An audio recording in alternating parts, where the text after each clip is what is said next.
Actually seeing clouds above a terrestrial planet, we went through quite a few iterations of forms. What we ultimately ended upon was something that felt quite dramatic, still believable in terms of how the wind would have shaped them. But yeah, it's showcasing a lot of the more recent tech that came online. Also, what we're seeing here is like some kind of distant thunder strikes. And what this is kind of like a prelude to, future weather features that will be coming on board, and how this will tie into, storms and ship handling, due to the turbulence. And it's great seeing the, the rain hit the canopy glass here, when you go through these cloud banks. Also, as part of the process of shaping, one of the things we really wanted to do is create these kind of like these pockets in between the clouds. So you're in these cavities, so as you're flying through, you get glimpses of the terrain beneath you. But it feels really quite exhilarating, to fly through. Also, as well, it's showcasing a lot of the more recent tech coming on board as well. So, it's a lot of optimizations been going on. So it's way more performant than previously it was. Also, the level of artifacting that we're seeing here is substantially reduced, certainly on higher spec machines. It also gives you a great sense of parallax when you fly through these cloud sandwiches. A cloud sandwich? Yes, that's what it feels like. It feels like you're the meat or the cheese of a cloud sandwich. The cheese of a cloud sandwich. So as we get out of the cheese, another really big feature that was important for me was, terrain shadowing and terrain occlusion from the clouds. So you're actually seeing, these large areas of occlusion cast onto the terrain.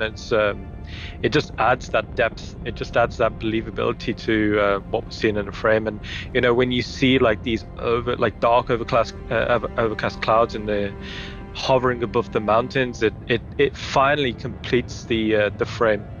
Especially when you see these distant rumbles of thunder in the distance. So James Cameron, who's doing the run through, yes, that is his name.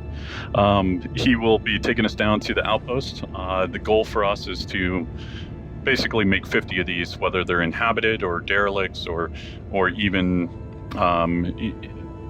basically inhabited by a farmer or inhabited by a gang. So the goal is to have these act as different factions, and so that you can develop different rep associated with them, and you can start seeing how big these outposts stretch to with the comms tower that's behind us, and then even some of the AA turrets that you'll actually see up close and personal.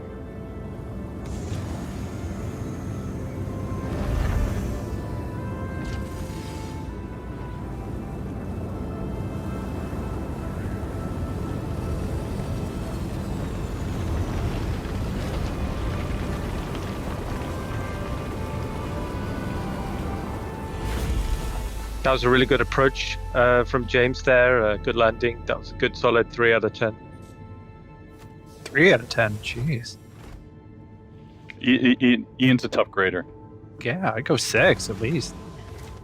No one's ever got a 6. Gotta watch me land, man. So here we'll go down to the technical deck. Show off the cargo area, as well as the climate-controlled component areas, and then onto the gravity generator room and the stairway out.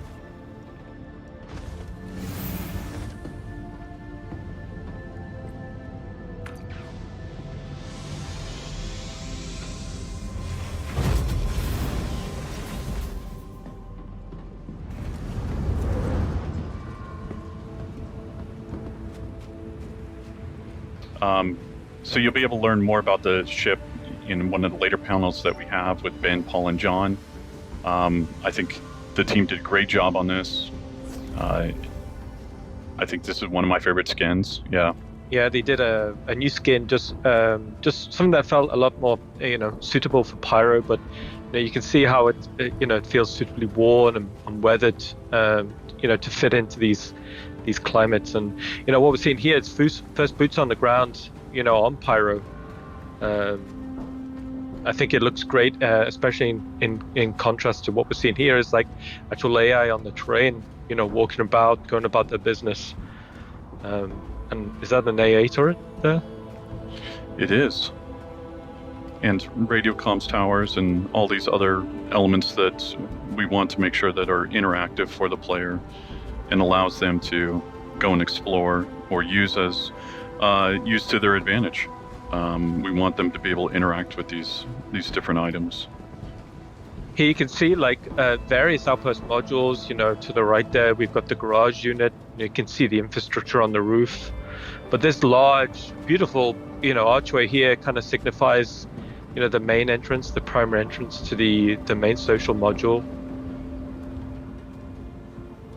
I think the airlocks look great, fits in with the art style beautifully. The team did a great job on this. And then we've seen the concept art previously in the day, and then here you can see it translated in game, and I think it absolutely looks fantastic. The radial forms, is quite special to this art style, and you can see how that complements these archways that lead into other areas of the outpost. So with the AI, we want to make sure that it's living, it's breathing. If you look back a little bit, there was a chef actually cooking. There's security guards here to make sure that they're actually protecting their investments, protecting their home from strangers. And then, but you have good rep with them, and so they allow you to kind of enter into certain areas that the other players wouldn't be able to enter into. We also got a quick shot at the loadout that James is playing. So it's a female loadout, but it's also showing the backpack, which is new. Also some of the new hair as well, which is rendering much nicer. So here the player will make their way out to the trading post, go see the dealer, acquire the artifacts. And for the trading post, we wanted to get all of the junk on the outside as well, so the player can see it as they're approaching. We wanted, as many tops as we could, and you can see it's using the new soft deck shader. So these are reacting to the planetary wind, the same force that the tall grass and the moss on the ground is reacting to as well. The other thing with the trading post is, like Ian spoke about before, the inventory and what they'll be able to actually sell here will vary depending on where they're at in the solar system. Are they close to a jump point where they might be coming down and using this as a chop shop, or are they in a very rural area that's, they care more about the frontier lifestyle and being able to survive versus money? We passed the kitchen as well on the way back there. That's the local diner for this outpost. Tough crowd. Also, so in the inside as well, we wanted this, kaleidoscope of colors and shapes. It's just literally the dealers displaying all the wares, everything they'll have outside in the open here.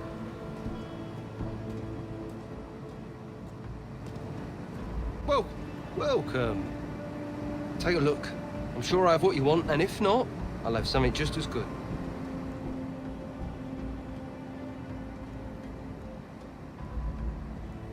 Yeah. Oh yeah, very good choice. Very good.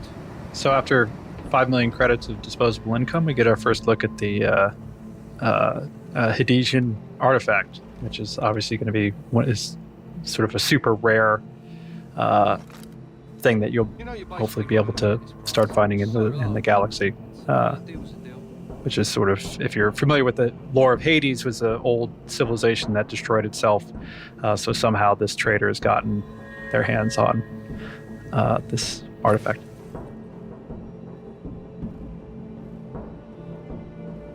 So here we're showing one way of actually playing through this area.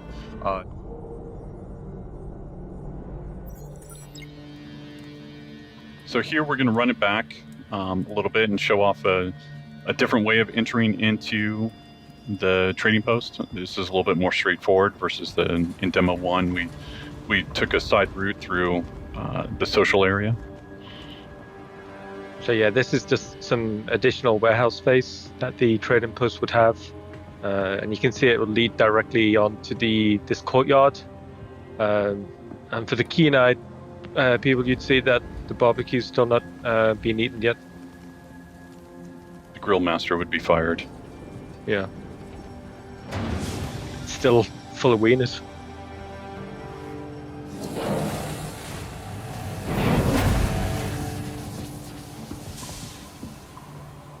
So with this area, again, we just want to make sure that it's filled out with items, filled out with different things that you can interact with and possibly buy.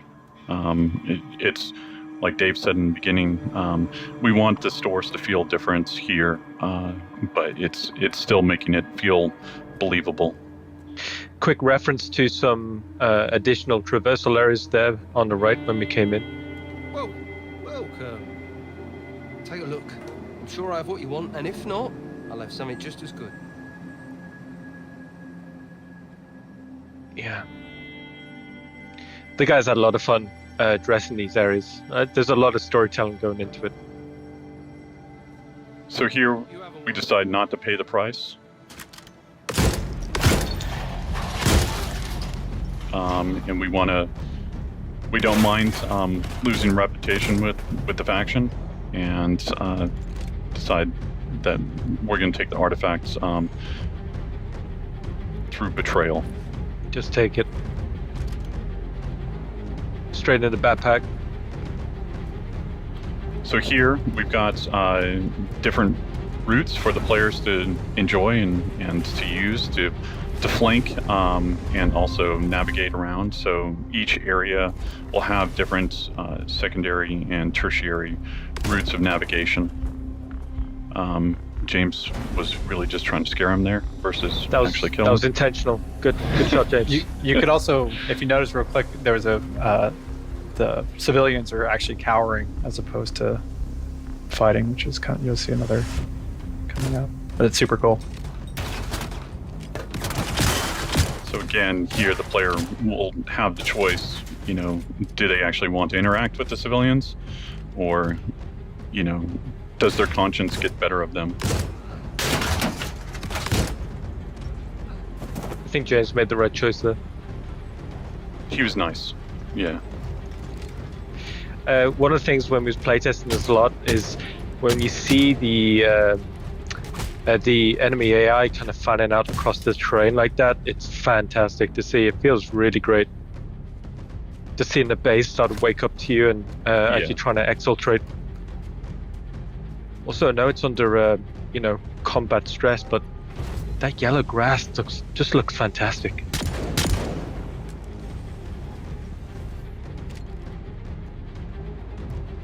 That's how I play.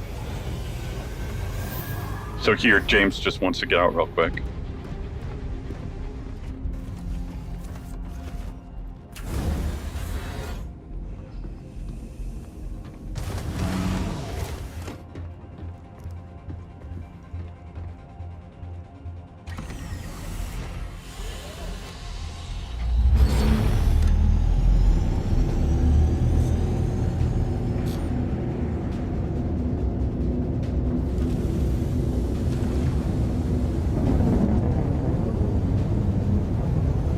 We slightly hinted to in the first walkthrough, this is where the AA turrets will come alive, and basically, if you're not fast enough, as James isn't, with your countermeasures, then they'll take you down.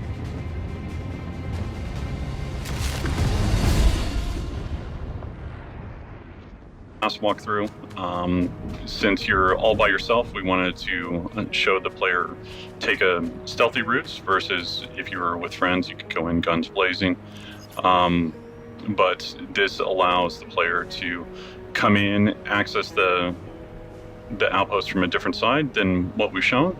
It also allows them to clock all the AI and see how they want to approach the problem and see what other secondary or tertiary routes would be open to them, either via the ladder or maybe a possible door.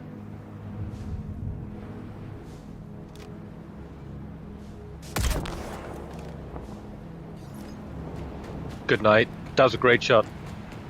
Also, one thing we did as well, as Todd said, we changed the time of day. The wind is slightly stronger, so you'll see the gorgeous yellow grass blowing just a little bit more intense than before. Also, what we're seeing here is like something to imply at the frontier living. Maybe they're growing crops or vegetables out here, but it also gives a kind of like a soft cover approach to the perimeter of the base. Nice. Also, with it being a different time of day, this allows us to show off the AI having their 24-hour schedules so that they can be in different areas when you approach it. So if you approach it at night or you approach it during the morning, they'll be doing different things, whatever is valid for their schedule.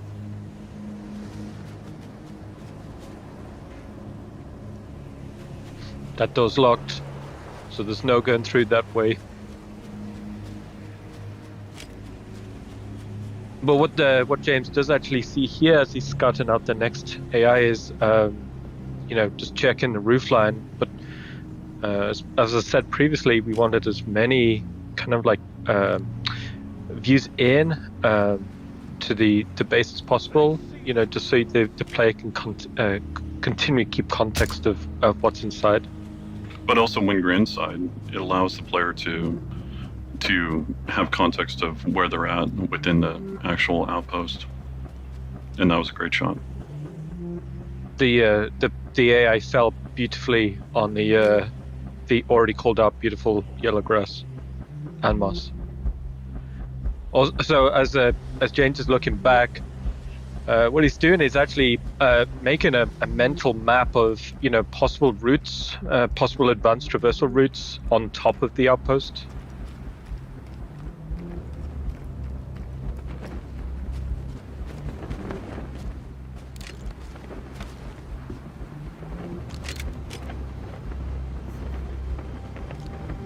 And we saw the dealer there in the bedroom, just end of the day. So with each outpost, there'll be different routes that will be open to the player or closed to the player. So some of them might have ladders on the outside, some of them might not. Some of them might have basically ways to get in through the floorboards, other ones won't. But this is just one version of, many possibilities. So here, the player will take a secondary route of navigation all the way up to the roof, and then from here, this allows them to be able to check out any of the AI, also be able to look at any of the interactables in the future. If you got a good reputation, maybe you need to go and fix different items on the roof, or if you are there for nefarious means, then maybe you want to take out the power, and which will then kill the AA turrets, or will turn off the lights in the outpost. So it allows the player to interact with different items and then basically create a nice little sandbox for them to play in. So here you can see one of those interactables as well as the AI. And just behind these interactables, we're seeing these kind of archways. Like right now, these are just kind of empty, and to just illustrate like a guard point. In the future, these could be maybe customizable, or they could contain like an AA turret, like we saw on demo 1, or it could contain like cargo storage. Basically, we tried to design something that was as flexible as possible. So here we're showing off the looting system as well as the inventory system. So this will be shipping in 315. This allows bodies to be able to be interacted with and take off the items associated with it. Also, with this change, you will no longer have global inventory, so you can't be pulling off weapons that you didn't take with you to this location. Everything will be regarding what you carry is what you have, and so it really makes the players think about how they want to approach the problem, and then also encourages them to look around and see if the designers have placed different things that they can interact with or use to help get past a certain route or a certain way that they maybe didn't bring with them. And we'll also be including the, I believe in 315, the Knickknacks app for your mobiGlass. So now that you aren't carrying everything on your body and it's not sort of universal inventory, you'll be able to consult this app to see kind of where stuff is being stored and keep it better organized and stuff like that. So here, this allows the player to have a quick little puzzle, but just gives them a little bit more interaction, and then allows them to go on to what I would consider a tertiary route, versus climbing up the ladder and possibly having to deal with the AI or them being spotted by them.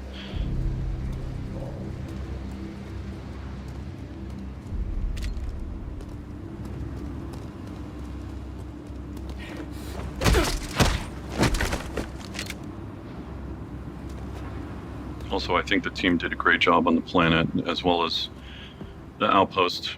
These are really fun to play and sneak around in, and allows for many possible ways of attacking the same problem.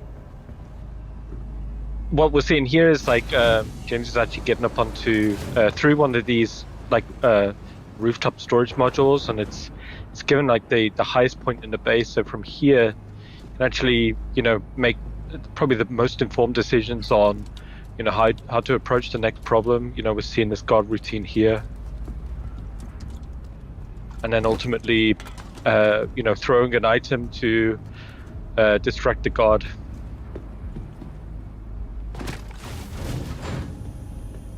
Allows them to go and access new areas. It's a behavior that we're still working out, but at least we're seeing like the first iterations and be able to continue to optimize it as well as make sure that the behavior is working properly. So we just saw that for the first time. It's like the first rooftop airlock hatch. So previously, route in and out, if the outside wasn't pressurized, we wouldn't have this option. But now through that rooftop airlock, you can cycle and then infiltrate through the roof. And also what we're seeing here is potentially scouting out an advanced traversal up into the rafters, getting on top of some infrastructure and getting like this overview as we go into the garage module. So here, this is placeholder, but it gives you an idea of, we want to have different interactables, different loot boxes laid out around the location. So if the players explore, they'll be rewarded. We want to encourage them looking in every nook and cranny and enjoying, what the outpost has for them.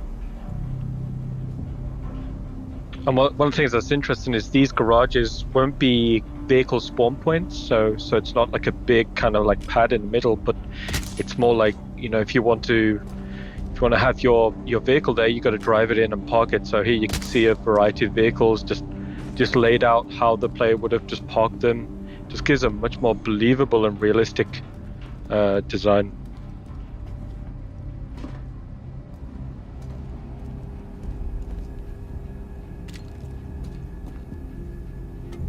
So again, we're just encouraging different navigation, different routes for the player to go and see.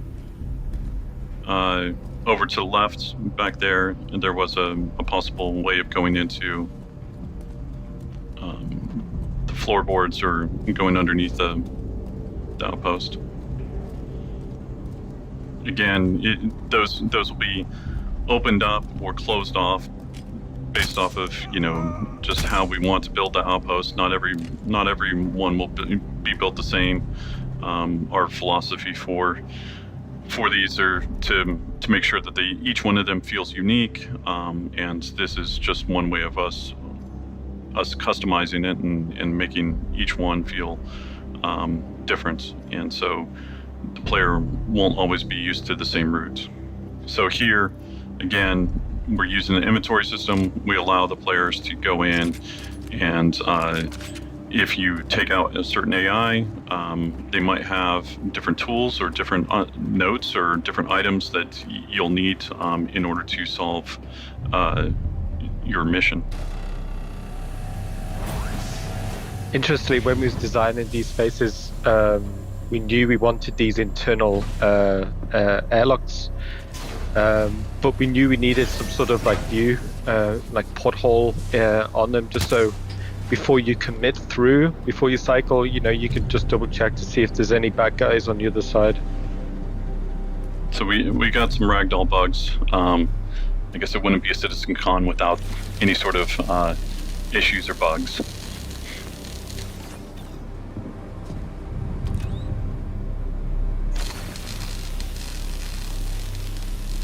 So here, like previously the players being, on the roof, they've come down through the main section of the outpost.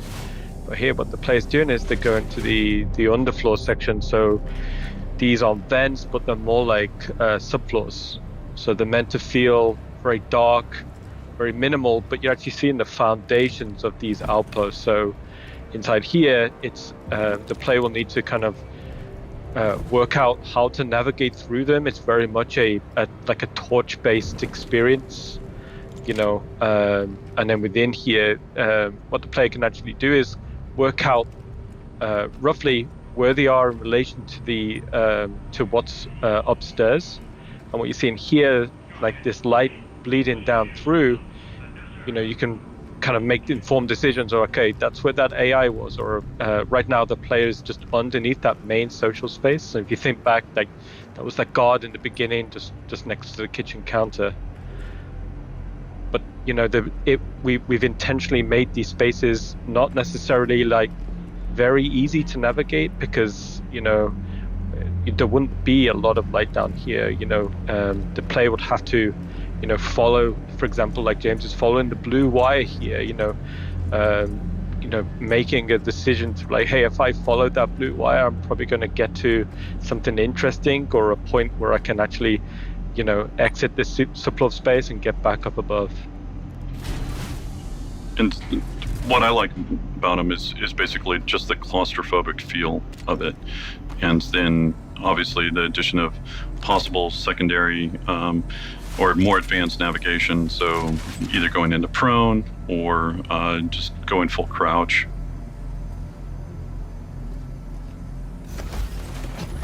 So here we come out in the bathroom space that's on the other side of the garage, so we're on the opposite side of the outpost from where we just were. It's a good ragdoll. Now the body drag. In the shower. So here, this is just a different wrapper on a loot box. In this case, it's a hamper. And so the player will be able to really change outfits and adjust the way that they look, so that they can walk around the outpost and not be noticed. There will be kind of a certain time limit associated with it. We still need to work out the details on how all that will work, but the goal is to give them a little bit of leeway, and so if you look the part, maybe you're not scrutinized as much, and the AI won't notice you as quickly.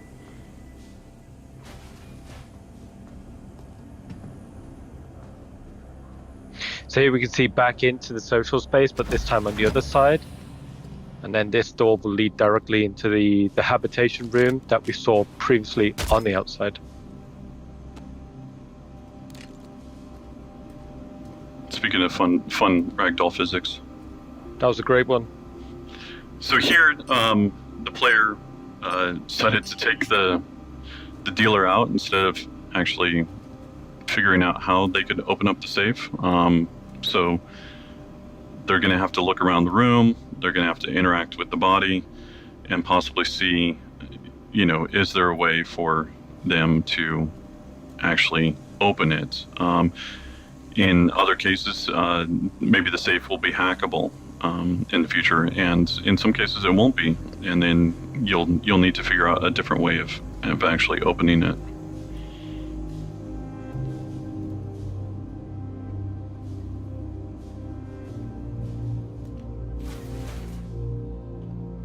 So here we spot a little clue, a little note, and you'll notice what's fun is like the name on here. If you look back and see some of the AI we've been taken out, you may notice some names.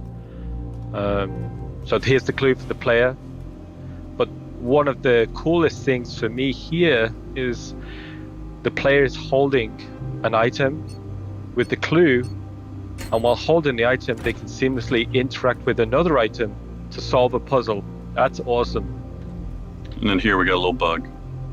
The player was able to acquire the artifact, and then will be able to do whatever they want with it, either sell it or be able to use it somehow in a future mission. One of the things that was